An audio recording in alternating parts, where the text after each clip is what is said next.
Hi guys, how are you. क्या पढ़ना आज हम लोगों को? आज हम लोग पढ़ेंगे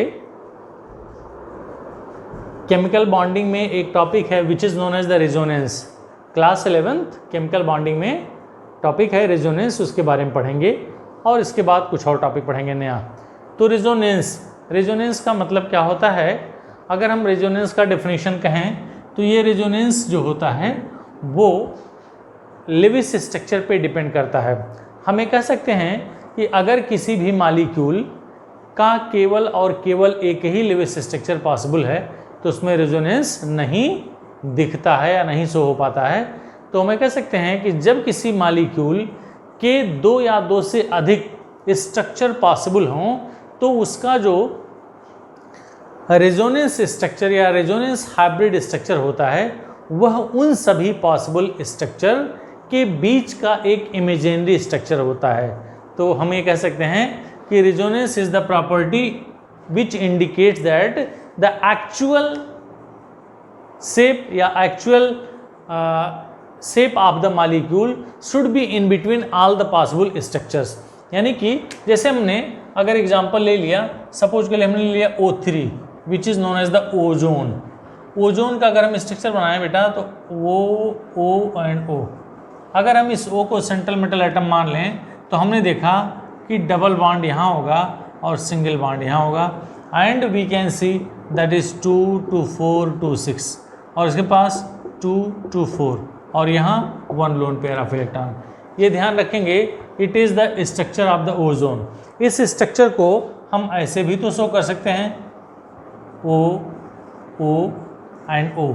ये जो डबल बॉन्ड था वो इस सेंट्रल मेटल एटम के इस दूसरे वाले ऑक्सीजन के साथ बना सकता है और सिंगल बॉन्ड यहाँ बना सकता है।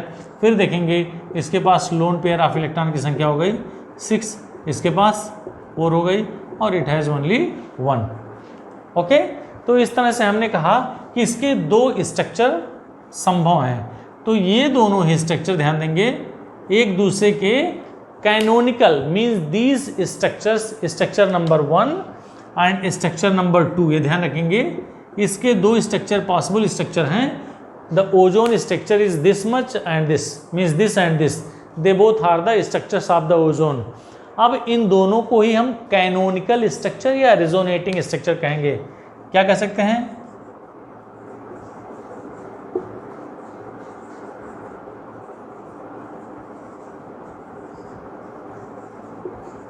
कैनोनिकल या रेजोनेटिंग स्ट्रक्चर्स। ध्यान देंगे ये जो होगा वो कैनोनिकल स्ट्रक्चर कहलाएगा या रेजोनेटिंग स्ट्रक्चर कहलाएगा। लेकिन इन दोनों के बीच का एक स्ट्रक्चर पॉसिबल होगा which is known as the resonance hybrid structure. अब ज़रा मैं इसको नीचे बनाने की कोशिश कर रहा हूँ। ये ऑक्सीजन हो गया, ये ऑक्सीजन हो गया और ये ऑक्सीजन हो गया। इसके बीच में सिंगल बॉन्ड एटलीस्ट रहेगा ही, सिंगल बॉन्ड एटलीस्ट रहेगा ही। अब हमको ये देखना है कि डबल बॉन्ड हम यहाँ लगाएं कि डबल बॉन्ड हम यहाँ लगाएं। तो इस तरह से इन दोनों के डबल बॉन्ड को रिप्रेजेंट करने के लिए हमें देखेंगे कि यह एक काल्पनिक होगा, मतलब इस एटम से ले करके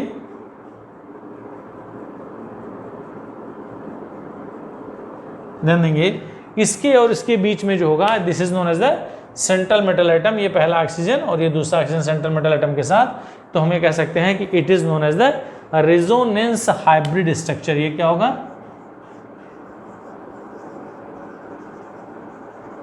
रेजोनेंस हाइब्रिड स्ट्रक्चर। तो इस तरह से कह सकते हैं कि जब किसी भी मॉलिक्यूल के दो या दो से अधिक स्ट्रक्चर पॉसिबल हों तो उनका जो एक्चुअल स्ट्रक्चर होगा वह उन सभी पॉसिबल स्ट्रक्चर्स के बीच का एक इमेजिनरी स्ट्रक्चर होता है। एंड एक चीज़ और मैं आपको बता दूं, the energy of this resonance hybrid structure is least among all the possible structures. तो इसी में से अगर हम इसके रेजोनेंस एनर्जी की बात करें तो हमें कह सकते हैं इसकी एनर्जी सबसे कम होगी, तभी यह एग्जिस्टिंग स्ट्रक्चर होगा। तो the structure which has the least energy that is known as the resonance hybrid structure. तो इन दोनों के मतलब इनमें से जितने भी पॉसिबल स्ट्रक्चर हैं they all are having the different types of the energy या डिफरेंट एनर्जी। इन दोनों में से जिसकी एनर्जी कम होगी उस एनर्जी और इसकी एनर्जी के बीच का जो डिफरेंस होगा that is known as the resonance energy. तो हम फिर कह सकते हैं resonance energy is the difference between the energy of the resonance hybrid and the energy of one canonical structures which is having the least energy. इसकी energy और इसकी energy, इन दोनों, फिर से बता रहा हूँ, इन दोनों में जिसकी एनर्जी कम होगी उसकी एनर्जी और इस रिजोनेंस हाइब्रिड एनर्जी के डिफरेंस को ही हम रिजोनेंस एनर्जी के नाम से जानते हैं।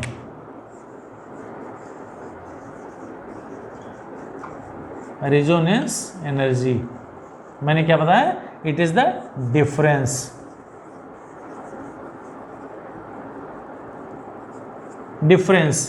Of energies. Difference of energies क्या होगा? डिफरेंस ऑफ एनर्जीज मतलब इन दोनों में से जिसकी एनर्जी कम होगी उसमें से और इसकी एनर्जी में से जो डिफरेंस होगा that is known as the resonance energy. Understood? तो इस तरह से हमने ये कह दिया कि रिजोनेंस क्या होता है कि जब कोई भी मॉलिक्यूल के दो या दो से अधिक स्ट्रक्चर पॉसिबल होते हों तो उनका जो एक्चुअल स्ट्रक्चर होता है वह उन सभी पॉसिबल स्ट्रक्चर के बीच का एक इमेजिनरी स्ट्रक्चर होता है। तो then this phenomena is known as the resonance and the possible structures are known as the resonating structure या canonical structure. Some more example I am just going to tell you, you can see. देखते हैं कुछ और structures मैं बताता हूँ, उस structure को कैसे देखेंगे। मान लिया हमने लिया carbon dioxide CO2। Carbon dioxide कैसे हो सकता है? C double bond O and double bond O, correct one. इसको हम और भी लिख सकते हैं C, ये ऐसे था, हमने इस बॉन्ड को यहाँ ट्रांसफर कर दिया तो it should be the triple bond and it is single bond. तो ये O हो गया, इसके ऊपर पॉजिटिव चार्ज लग गया, इसके ऊपर निगेटिव चार्ज लग गया, या O triple bond C single bond O, इसके ऊपर निगेटिव चार्ज लग गया, इसके ऊपर पॉजिटिव चार्ज लग गया। तो हम ये कह सकते हैं बेटा कि कार्बन डाइऑक्साइड के 3 पॉसिबल स्ट्रक्चर्स हो गए। ध्यान देंगे ये और ये। How many structures are there? Structure number 1, structure number 2 और स्ट्रक्चर नंबर 3। ध्यान देंगे तो structure number 1, structure number 2 and structure number 3, तो these are known as the canonical structure. क्या बोलेंगे इसको?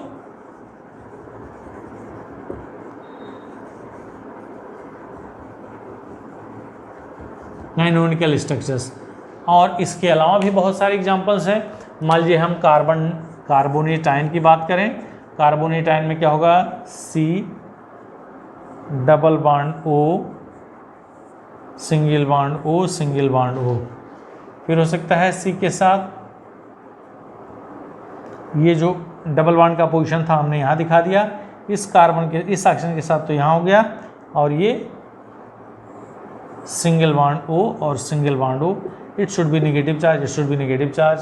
फिर इसके साथ क्या हो सकता है? जो डबल बॉन्ड का पोजीशन था हम यहाँ दिखा सकेंगे, O हो गया, ये O नेगेटिव हो गया और ये O नेगेटिव हो गया। ध्यान देंगे तो इस तरह से हमने देखा कि कार्बोनेट आयन के 3 स्ट्रक्चर्स पॉसिबल हैं और they are known as the resonating structure. Structure number 1, structure number 2, structure number 3। तो हमें कह सकते हैं कि ये कहा जा सकता है कि इन तीनों के बीच का एक इमेजिनरी स्ट्रक्चर होगा and that imaginary structure which is having the least energy that is known as the resonance hybrid structure which is indicating the actual structure of the carbonate ion. ये सारे के सारे क्या हैं? पॉसिबल स्ट्रक्चर्स हैं, और इन सारे पॉसिबल स्ट्रक्चर्स के बीच का जो इमेजिनरी स्ट्रक्चर होगा that is known as the resonating structure.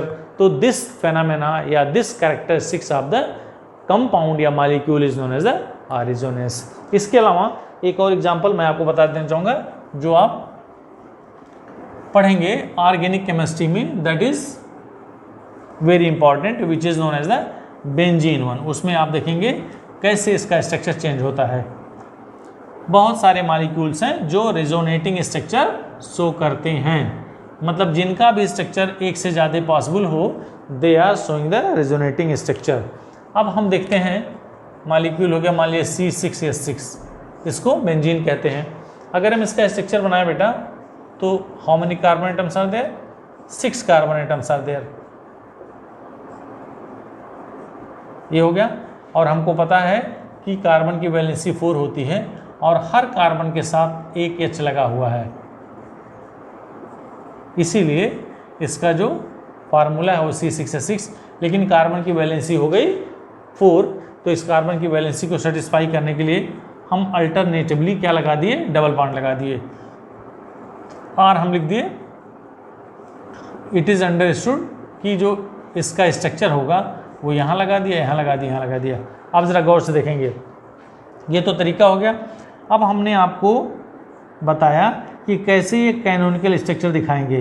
ज़रा गौर से देखिएगा, ये जो डबल बॉन्ड का पोजीशन था यहाँ था, ये डबल बॉन्ड का पोजीशन यहाँ था, और ये डबल बॉन्ड का पोजीशन यहाँ था। Okay, it is not only the possible structure, अगला जो पॉसिबल स्ट्रक्चर हो सकता है, ये कोई ज़रूरी नहीं है बेटा कि ये डबल बॉन्ड का पोजीशन खाली यहीं रहे, due to the oscillation of that one, ये यहाँ भी हो सकता है, यहाँ भी हो सकता है, और यहाँ भी हो सकता है।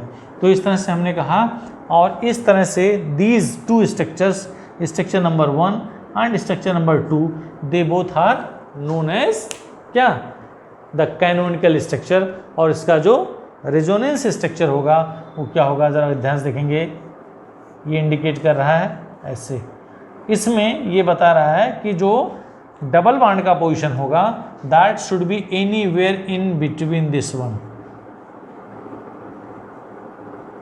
इसको बेंजीन रिंग के नाम से जानते हैं। तो therefore we can say that is this is the resonance hybrid structure of benzene and these two are known as the canonical structure या resonating structure of the benzene. तो it is all about the resonance. ये हो गया बेटा resonance के बारे में।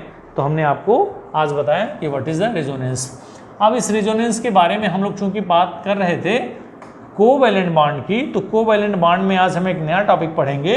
उस टॉपिक का नाम है types of the covalent bond, which is 2 types of the bonds are there, which is known as the sigma bond and pi bond.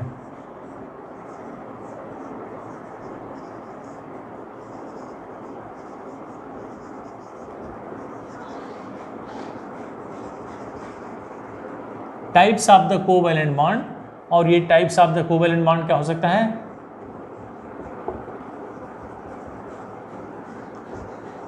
Sigma and pi bonds. 2 तरह के बॉन्ड बनेंगे और उन 2 तरह के बॉन्ड को, एक को हम सिग्मा बॉन्ड कहते हैं, दूसरे को पाई बॉन्ड कहते हैं। तो सबसे पहला हम पढ़ेंगे सिग्मा बॉन्ड। सिग्मा बॉन्ड क्या होता है बेटा, the bond which is formed by the end to end overlapping between 2 orbitals is known as the sigma bond। तो हमें कह सकते हैं it is formed by end to end overlapping, it is formed by end to end overlapping, it is formed by end to end overlapping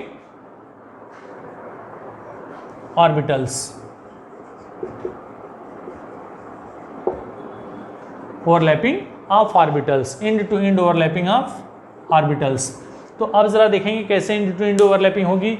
ये sigma bond कब बनेगा, हमको पता है कि the shape of the s orbital, p orbital, d orbital and f orbital. तो कहाँ कहाँ ये सिग्मा बॉन्ड बनेगा, लेट अस सी।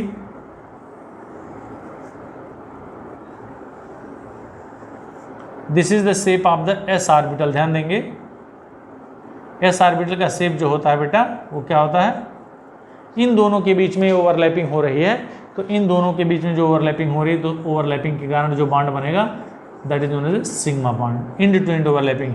इसमें कहीं इंड है, कहीं भी आप जानते हैं कि it is the 3 dimensional figure, sphere is the 3 dimensional figure.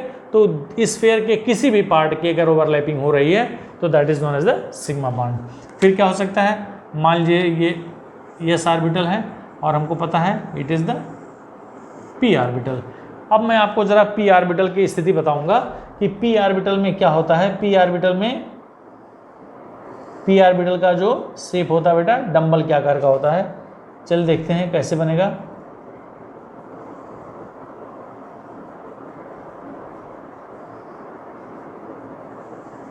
ये हो गया। अगर हमने इसको ऐसे बढ़ा दिया और इसको ऐसे बढ़ा दिया, तो मान लीजिए हमने इसको मान लिया एक्स एक्सिस, इसको हमने मान लिया वाई एक्सिस, और ये क्या हो गया बेटा जेड एक्सिस। तो अगर डंबल इस एक्सिस पे बना तो then it is known as the P X. अगर ये डंबल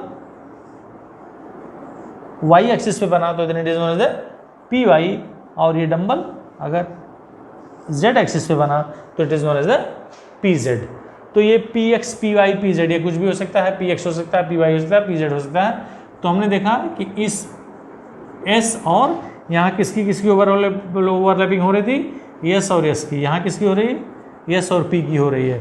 फिर एक कंडीशन और हो सकता है, this is the P orbital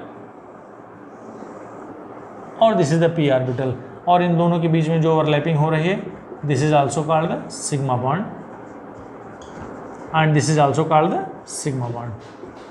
तो हमें कह सकते हैं the bond which is formed by the end to end overlapping is known as the sigma bond.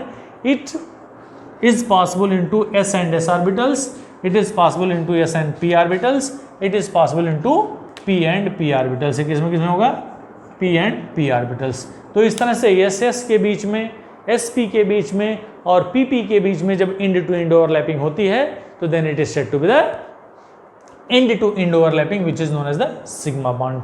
अब इसमें हम आगे बढ़ेंगे कि ये सिग्मा बॉन्ड पाई बॉन्ड जो होता है, पाई बॉन्ड का आगे बताएंगे। इसमें अगर हम पी की बात करें तो पी के 3 ऑर्बिटल्स होते हैं, पी एक्स होता है, पी वाई होता है और पी जेड होता है। तो हम वो देखेंगे कि पी एक्स या पी वाई या पी जेड आपस में एक दूसरे से ओवरलैपिंग किसी दूसरे, पहला पी एक्स पहले का पी वाई पहले का पी जेड, दूसरे का पी एक्स दूसरे का पी वाई दूसरे का पी जेड। अभी हम आपको एग्जांपल लेकर के बताते हैं कि कैसे हम देखते हैं कि इसमें कौन सी बॉन्डिंग हो रही है। लेट अस सी, अगर हम इसमें इसका एग्जांपल लें तो ये it is the example of hydrogen. ध्यान देंगे हाइड्रोजन का एटॉमिक नंबर 1 होता है और electronic configuration 1 and which is known as the 1s1। देखेंगे अब हमने देखा कि it is the s orbital and it is the s orbital. This is the orbital of first hydrogen and this is the orbital of the first orbital. तो therefore we can say that is it is indicating for H2 molecule. अब हम इसके बारे में देखेंगे, यह किसके बारे में हो सकता है। मान लीजिए ये S का है और P का है, तो ये हो गया HF के बीच में हम दिखा सकते हैं, HF के बीच में हाइड्रोजन फ्लोराइड के बीच में।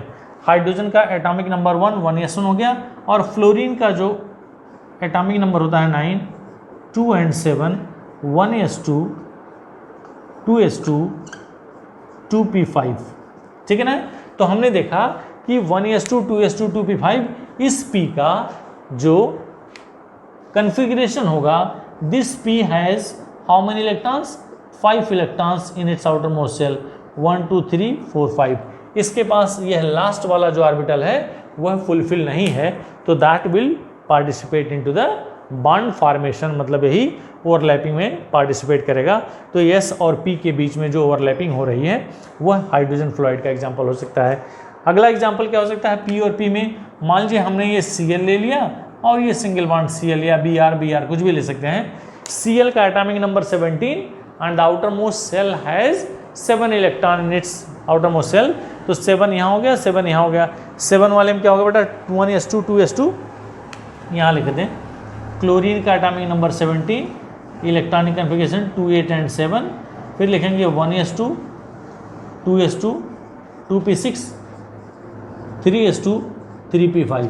गौर से देखेंगे इसके भी आउटर मोस्ट सेल में जो p सब सेल्स हैं उसमें 5 इलेक्ट्रॉन्स हैं।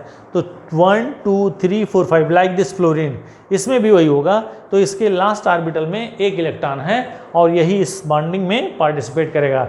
मतलब ये जो पहला वाला है ये पहले वाले क्लोरीन के हो गया, दूसरे वाले क्लोरीन के भी हो गया। तो ये पहले वाले क्लोरीन का p ऑर्बिटल है, ये दूसरे वाले क्लोरीन का p ऑर्बिटल है। तो p और p ऑर्बिटल के बीच में जो इंड टू इंड ओवरलैपिंग होगी that is indicating that it is forming sigma bond. Understood. तो हमें कह सकते हैं sigma bond is formed by the end to end overlapping. अब हम बात करेंगे पाई बॉन्ड की। जब ये दोनों पढ़ लेंगे फिर हम इसके स्ट्रेंथ की बात करेंगे और इसके हम कैरेक्टरिस्टिक्स की बात करेंगे, क्या क्या होगा। चल देखते हैं। अब अगला वाला जो है, जैसे हम उसको बोलते हैं pi bond.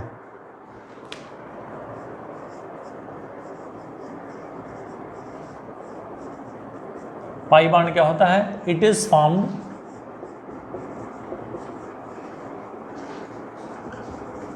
Formed by lateral overlapping. Lateral मतलब साइड वाइज, ठीक है। It is formed bye lateral overlapping. और ये लैटरल ओवरलैपिंग ध्यान देंगे, it is possible only P and P orbital. किसमें होगा बेटा? पी एंड पी ऑर्बिटल्स में। कैसे हो सकता है? जरा ध्यान देंगे, ये पी ऑर्बिटल हो गया, ये पी ऑर्बिटल हो गया, इसको हम लैटरल ओवरलैपिंग कहेंगे। ये दो बॉन्ड मत समझिएगा, it is only one bond which is known as the pi bond. ध्यान देंगे, जब पी ऑर्बिटल्स के बीच में, ध्यान देंगे, it is P and this is P, जब पी और पी के बीच में लैटरल ओवरलैपिंग होती है तब it is known as the pi bond. जरा गौर से देखेंगे, अगर हम इसकी बात करें, मान लीजिए, सॉरी, हमारे पास 3 पी ऑर्बिटल्स होते हैं पी सबसेल्स में, पी एक्स होगा, पी वाई होगा और पी जेड होगा। अगर हमने इस पहले वाले पी ऑर्बिटल की बात करी तो ये पी एक्स हो सकता है, पी वाई हो सकता है, पी जेड कुछ भी हो सकता है। तो जिस डायरेक्शन में ये है, दूसरा वाला जो ऑर्बिटल होगा वो भी उसी डायरेक्शन का होना चाहिए। तो then only side wise overlapping is possible. ऐसा नहीं कि ये पी एक्स है और ये पी वाई है तो इट इज़ नॉट पॉसिबल। ऐसा नहीं कि ये पी एक्स है और पी जेड है तो then it is not possible. तो हमें कह सकते हैं पी एक्स के बीच में या किन्हीं दो पी ऑर्बिटल के बीच में जो लैटरल ओवरलैपिंग होती है, उसी के कारण जो बॉन्ड फॉर्मेशन होता है, that is known as the pi bond. Understood? तो इस तरह से पी एक्स पी वाई। अगर हम एग्जाम्पल लें, मान लीजिए एक एग्जाम्पल लेना चाहते हैं, उसको बताएं O2 ऑक्सीजन मॉलिक्यूल। ऑक्सीजन का एटॉमिक नंबर होता है बेटा 8, 2 and 6, 1s2, 2s2, 2p4। अगर हम इसका स्ट्रक्चर बनाएं, इसके पहले वाला सारा भरा हुआ है, यहां देखेंगे this P subshell has 3 orbitals, पहले में 1, 2, 3, 4। हमने ये देखा कि इसके 2 ऑर्बिटल फुलफिल नहीं हैं।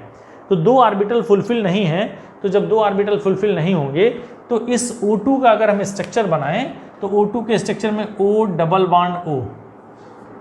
Letter on we will discuss that is, जब किसी भी बॉन्ड में सारे बॉन्ड सिंगल बॉन्ड होते हैं तो single bond are said to be the sigma bond, और जब डबल बॉन्ड होते हैं तो एक सिंगल होता है, दूसरा पाई होता है, और अगर ट्रिपल बॉन्ड होता है तो उसमें एक सिंगल और 2 पाई। यहाँ बता दें, C सिंगल बॉन्ड C तो ये सिग्मा बॉन्ड होगा, C डबल बॉन्ड C है तो ये सिग्मा होगा और दूसरा पाई। आउट ऑफ दोनों, 1 is sigma and 1 is pi, ध्यान देंगे। और C ट्रिपल बॉन्ड C में एक सिग्मा होगा और बाकी जो 2 होंगे वो पाई बॉन्ड होंगे। तो इस तरह से हमने बताया कि इस O डबल बॉन्ड में एक सिग्मा बॉन्ड होगा और एक पाई बॉन्ड होगा। जरा देंगे सिग्मा बॉन्ड और पाई बॉन्ड में क्या क्या चीज़ें हो सकती हैं। अब अगर हम इसका स्ट्रक्चर बना के आपको दिखाएं तो इसका स्ट्रक्चर इस तरह से हो सकता है, देखते हैं। एक सिग्मा बॉन्ड होगा और एक पाई बॉन्ड होगा, it is known as the P orbital, और this is known as the P orbital. ध्यान देंगे, पी ऑर्बिटल और पी ऑर्बिटल में ये पहले का हो गया और ये दूसरे का हो गया। ये पहले का एक ऑर्बिटल, ये दूसरे का दूसरा ऑर्बिटल। तो एक ऑर्बिटल के बीच में जो इंड टू इंड ओवरलैपिंग हो रही है दैट इज नोन एज क्या? Sigma bond. इसमें क्या बन गया? सिग्मा बॉन्ड बन गया। और जो दूसरा पी ऑर्बिटल था बेटा, ये इन दोनों के बीच में हम ऐसे डॉटेड लाइन अगर दिखा दें, इन दोनों को पास तो लाके दिखा नहीं सकते because it is a 3 dimensional figure. ये देखिए, इसके इस लोब्स और इस लोब्स के बीच में जो बॉन्डिंग हो रही है, this is known as pi bond. तो हम ये दिखा सकते हैं, यहाँ दिखाएंगे इनमें और इनमें ये जो बॉन्डिंग हो रही that is known as pi bond. Understood और नॉट? तो इस तरह से O2 मॉलिक्यूल में O2 में एक सिग्मा बॉन्ड बन रहा है और एक पाई बॉन्ड बन रहा है। सिग्मा बॉन्ड इस और इस ऑर्बिटल के बीच में जो इंड टू इंड ओवरलैपिंग हो रही है उसके बीच में बन रहा है, और पाई बॉन्ड इसके और इसके बीच में, मैंने ए वाला जिस भी एक्सिस पे है, मान लीजिए पहले वाले में PX था, PY एंड PZ, सपोज कर लें PY and PZ are the not filled orbitals या हाफ फील्ड ऑर्बिटल्स, तो ये PY हो गया जो इंड टू इंड ओवरलैपिंग में पार्टिसिपेट कर रहा है, और ये जो PZ हो गया वो लैटरल ओवरलैपिंग में पार्टिसिपेट कर रहा है। तो लैटरल ओवरलैपिंग से पाई बॉन्ड बन गया, और जो इंड टू इंड ओवरलैपिंग हो गया उसके कारण सिग्मा बॉन्ड बन गया। तो इस तरह से हम पाई बॉन्ड और सिग्मा बॉन्ड के बारे में जानेंगे। अब जो चीज़ मैं आपको वहाँ बता रहा था कि सिग्मा बॉन्ड और पाई बॉन्ड में कौन स्टेबल होता है, कौन अनस्टेबल होता है, किस में कितना सिग्मा बॉन्ड होता है और किस में कितना पाई बॉन्ड होता है, ये आपको जानना होगा। It is very very very much important. चल देखते हैं सिग्मा बॉन्ड और पाई बॉन्ड में क्या अंतर होते हैं। कुछ मॉलिक्यूल्स हम आपको यहाँ लिख करके बता रहे हैं, हालांकि मैंने यहाँ बताया था लेकिन फिर भी जानने की कोशिश करें। जैसे हमने एक कंपाउंड लिखा C single bond C 1 2 3 4 5, C double bond C single bond H single bond H है, या C triple bond C single bond. ये 3 कंपाउंड हमने लिखा। अगर हम यहाँ H जोड़ दें, it is the formula of ethane, it is the formula of ethene, it is the formula of ethyne. इसमें अगर हम देखें तो जितने भी सिग्मा बॉन्ड बन रहे हैं सारे सिंगल बॉन्ड सिग्मा बॉन्ड होंगे, ये ध्यान रखेंगे। तो हम ये कह सकते हैं all the single bonds are the sigma bonds. और जहाँ डबल बॉन्ड, ये सिग्मा बॉन्ड थे ही, इसमें कोई कंफ्यूजन नहीं, लेकिन जो डबल बॉन्ड है एक सिग्मा होगा दूसरा पाई होगा, और ये एक सिग्मा होगा और 2 पाई होगा। तो जान लेंगे all the sigma bonds are the, all the single bonds are the sigma bond, and all the double bonds are having 1 sigma and 1 pi, and all the triple bonds are having 1 sigma and 2 pi। बस ये ध्यान रखेंगे। अब sigma bond और pi bond में क्या होता है, सिग्मा बॉन्ड जो होता है मोर स्टेबल एंड स्ट्रॉन्ग, ठीक है ना। और अगर हम पाई बॉन्ड की बात करें तो क्या होगा, लेस स्टेबल एंड बस लेस स्टेबल होंगे एंड वी कैन से, क्योंकि आसानी से टूट जाता है। तो इस तरह से हम कहेंगे कि सिग्मा बॉन्ड स्टेबल होता है और स्ट्रांग भी होता है। What is the cause behind it, इसके बारे में आपको जानना होगा कि मोर स्टेबल क्यों होगा। क्योंकि जो इंड टू इंड ओवरलैपिंग होती है, ध्यान देंगे जो मैं कहने जा रहा हूँ, अगर इंड टू इंड ओवरलैपिंग होती है तो इसका मैक्सिमम यानी कि अधिक से अधिक पार्ट ओवरलैपिंग में पार्टिसिपेट करता है, इसलिए it is found more stable. ध्यान देंगे why it is more stable, because its overlapping is at a large extent, large scale पे इसकी ओवरलैपिंग होती है, यानी कि ज़्यादा से ज़्यादा पार्ट एक दूसरे के ओवरलैपिंग में पार्टिसिपेट करते हैं, इसलिए ऐसा होता है। जबकि इंड टू इंड ओवरलैपिंग में ऐसा नहीं होता है, यानी उसका बहुत स्मॉल एक्सटेंट उस ओवरलैपिंग में पार्टिसिपेट करता है, इसलिए पाई बॉन्ड कमज़ोर होता है और सिग्मा बॉन्ड स्टेबल होता है। तो इस तरह से इसी में रिलेटेड आगे चलेंगे, फिर बताएंगे कि जो सिग्मा बॉन्ड वाले कंपाउंड होते हैं they undergo into the substitution process या सब्स्टिट्यूशन रिएक्शंस, मतलब ऐसे कंपाउंड जिनमें सिग्मा बॉन्ड होते हैं they undergo into the substitution reactions, और जिसमें पाई बॉन्ड होता है they undergo into the addition reactions, क्योंकि पाई बॉन्ड पहले टूट जाता है फिर उसके बाद सिग्मा बॉन्ड टूटता है। तो पाई बॉन्ड टूट करके वो पहले अपने बॉन्ड को सिग्मा बॉन्ड में कन्वर्ट करता है। तो इस तरह से this and this, these two types of the molecules or the compounds will go into the addition reactions and this will go into the substitution reaction। तो इस तरह से आज हमने बताया रेजोनेंस और दूसरा बताया types of the covalent bond which is known as the sigma bond and pi bond. अब हम अगले टॉपिक में कुछ नई चीज़ पढ़ेंगे, जैसे इसी कोवैलेंट कंपाउंड्स के पोलरिटी की बात करेंगे। What is polar compound and what is non polar, what is polar bond and what is non polar bond. तो once again I am saying that is, अगर आपको मेरा वीडियो अच्छा लग रहा हो, आपको लिए अगर लग रहा है कि नॉलेज वाला वीडियो है, तो प्लीज़ सब्सक्राइब इट और उसके ऊपर जो बेल आइकन है उसको ज़रूर क्लिक करें, जिससे आप तक सारे नोटिफिकेशन आसानी से पहुँच सकें। Thank you so much for watching.